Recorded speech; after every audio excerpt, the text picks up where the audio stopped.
আজকে দেখাবো আপনাদের এই স্ক্রিনে দেখেই বুঝতে পাচ্ছেন একদম ভরপুর ওভারলোড চকলেট কেক। চলুন দেখা যাক এই চকলেট কেকটা বানাতে আমার কি কি লেগেছে।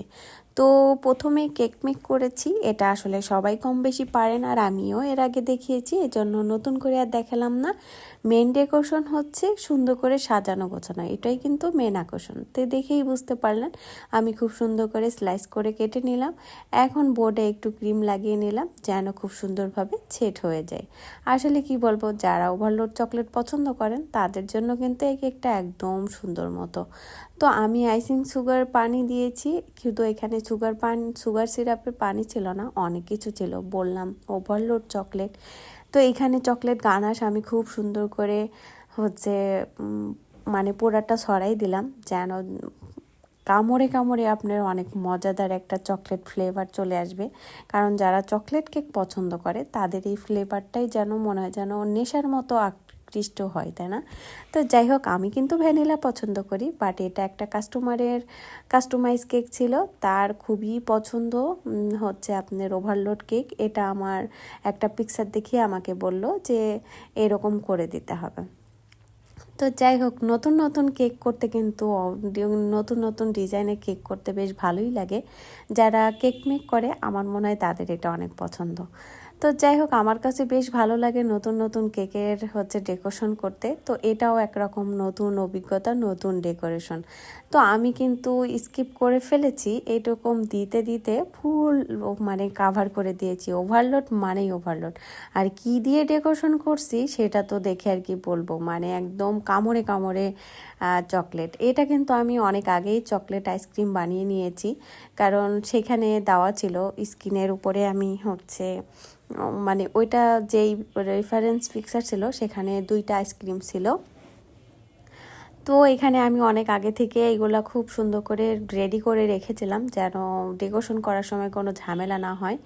আর এইগুলা কিন্তু খুব সুন্দর করে যদি ক্লিয়ার করে গুছিয়ে রাখা যায় তাহলে কিন্তু ডেকোরেশন করতে মানে খুব একটা ঝামেলা হয় না। জাস্ট স্ক্রিনের পিকচার দেখে দেখে সুন্দর মতো হচ্ছে আপনি সেট করে দিতে হবে। তো দেখেই বুঝতে পাচ্ছেন শুধু চকলেট আর চকলেট, চকলেট আর চকলেট। পুরাটা তো কাভার করে দিয়েছি, আবার এত সুন্দর সুন্দর চকলেট টপার। আর এত সুন্দর, মানে সামনে যত যাবে দেখতে আরও গর্জিয়াস লাগবে, আর চকলেটে একদম ভরপুর হয়ে যাবে। তো এই ধরনের কেক কারা কারা বানিয়েছেন আর কাদের কাদের খেতে ভালো লাগে তা অবশ্যই কমেন্ট বক্সে জানাবেন। আমার কাছে চকলেট কেকটা খুব একটা ভালো লাগে না, কিন্তু দেখতে ডেকোরেশন করতে খুব ভালো লাগে। আমার অবশ্য ভ্যানিলা পছন্দ, আর কার কি পছন্দ অবশ্যই কমেন্ট বক্সে জানাবেন। আর এটার কথা আর কি বলবো, যাদের চকলেট ওভারলোড চকলেট কেক পছন্দ তাদের জন্য মনে হয় একদম বেস্ট অপশন হবে এই কেকটা। তো যাই হোক, আমি কিন্তু একে একে সব সুন্দর করে সাজিয়ে গুছিয়ে দিয়েছি। এখানে যে বলগুলা দেখছেন রেড কালার, সেগুলা কিন্তু আমি ফন্টেন দিয়ে সুন্দর করে দিয়েছি, কারণ রেফারেন্স পিকচারে এগুলাই ছিল। তো যাই হোক, আমার কাছে বেশ ভালো লাগছিল, আস্তে আস্তে পুরোটাই পরিপূর্ণতা আসছে আর কি। তো যাই হোক, ওখানে কিন্তু হার্ট শেপ দেওয়া ছিল না, আমি হার্ট শেপ দিয়ে দিলাম। আর এখানে সুইট বল ছিল খুব সুন্দর গোল্ডেন কালার, আমিও এটা দিয়ে দিয়েছি।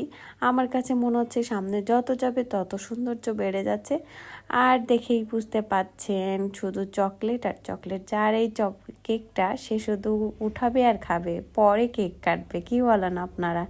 আমার কাছে কিন্তু দারুণ লেগেছে, খেতে কিন্তু মজা হবে। যারা ওভারলোড কেক পছন্দ করেন মানে চকলেট, তাদেরটা এটা একদম বেস্ট হবে।